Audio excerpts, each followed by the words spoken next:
Yeah, firstly, good evening, guys, and so well done to Sundowns. I think they win the league tonight. So yes, well done to them. But in saying that, I thought the red card also spoilt my game. In one moment, I don't know if it was a red card. I still have to look at that. But yeah, we held them like we should have held them in the first half. I think it was 0-0 in the first half with 10 men. And we had a good structure, good moments in the game as well, even though they had majority of the ball. But we came out and we thought, you know, if we carry on in this vein, we could actually break them down and maybe get a goal. Yes, we get one penalty, which is not normal. But in saying that, their first goal is actually a foul for us. If you look at it, there's a foul on the right hand side exactly by me, and the referee points the other way. There's an out ball for me, and from that moment they go to the other side and they score a goal. So that really breaks your players as well in sometimes, because that is like the Achilles heel that it takes out of us, because we are 10 men down and the actual foul is actually belongs to Kaizer Chiefs, and after that it's just snowball effect. But in saying that, I thought we had to defend better in the second half, late in the second half, which we didn't do. But my main bone of contention is that the first goal they score against us is not necessarily what I expect to get. So yeah, we're not going to complain about all those things. They win the game, we lose the game. We have to go back to the drawing board, and there's 4 games left, I think, and we have to really pull up our socks, because the Chiefs that you saw in the last 15 minutes is not the Chiefs that I know. So we disappointed, but we got to go back and we got to fix it up, and we got to come out, and we have to be available, and we have to end up in the top 8, because that's what we have to chase for now. So the Chiefs that in the last 15 minutes is not the ones that I coach. So we have to make sure that we all, not only the players but all of us, regroup and make sure that we be positive, and the next game get the best results we can. Thank you, Coach. Members of the media, it's your turn now. Let's get the mic moving straight to your name of your media house, and the question.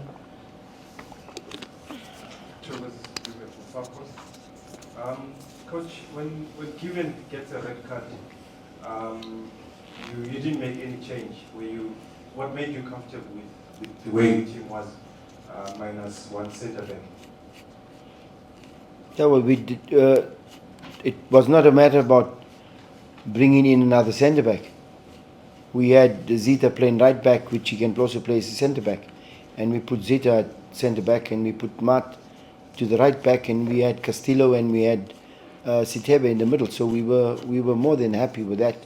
And as you can see, the whole first half, we were more than comfortable. We were able to stop them from playing and stop them from scoring. So we were okay. I thought we held it very, very well. Go for it, William. On the result, Coach, you're saying you heard it very well. Was it until they exposed you the second half? Maybe yes, because technically they have not worked around it, but they went to half time and came back exposed you. So maybe in hindsight, yes, it worked until half time, but they were exposed in the second half. No, I don't think we were exposed. Well, I think the only thing was that when you look at it, and you look at the goals they scored, the first goal, like I said, is the Achilles heel that kills my players. Because it's not a goal. It's an out ball for Kaizer Chiefs. And when we have that, we have momentum going forward. And our players are all up front. we have the momentum to go forward, but the outball kills us. And after that, yes, like I say, the third, the fourth and the fifth goal, my players back off, which is not normal for them to back off. And I thought they backed off at the wrong moment, and that gave Sundowns the opportunity to come at us.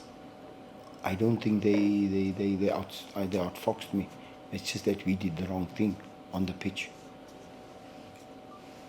Coach, related to this band, obviously this is Sundowns' seventh consecutive title, a dominant force in South Africa right now, and there's 29 points between Chiefs and Sundowns. Do you think it encompasses the gulf in quality of the two clubs right now, or is it just a bad season for Chiefs? I wouldn't be able to put my finger on that, because I think there's a building process in everything that you do. And I've been at Chiefs now for what, 7 months? So if you're asking me to give you the history or things like that, then it's very difficult to sort of put your finger on it. But I think we need to, as Kaizer Chiefs and as all the other teams, we need to work a lot harder in order to overtake the beast that has just won the championship. But in saying that, you also have to be humble and congratulate them for their work that they do. Good evening, Coach. Back on the heavy loss, Karawa from Supersport. Coach, you've been here for 7 months, as you already said.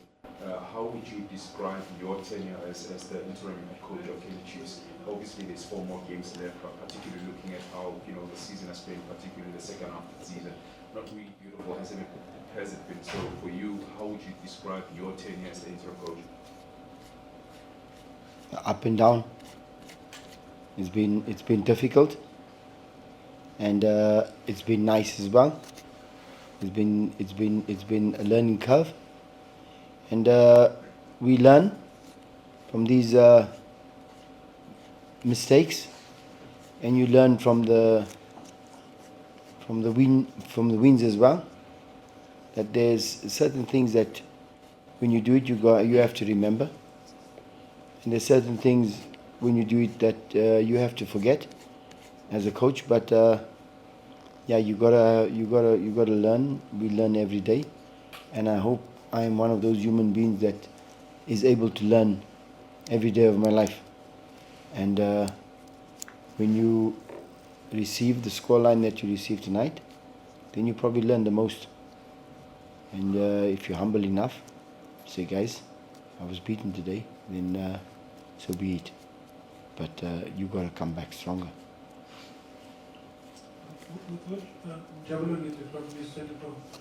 Coach, with what you've seen and experienced in this time managing Chiefs, what is it that gives you faith that things can turn around and the team can be competitive next season? I think it's the most important thing that I think is there for Chiefs is the Chiefs brand and the people that work for the institution. I think there's a lot of good that has been done behind the scenes. I think there's a lot of good for the people that work for them. So there will be, and I know there's going to be, there will be something that is improved and makes this brand better than it was before. Coach Maskep, with the, you just talked about wanting the top 8, one of them with the remaining games.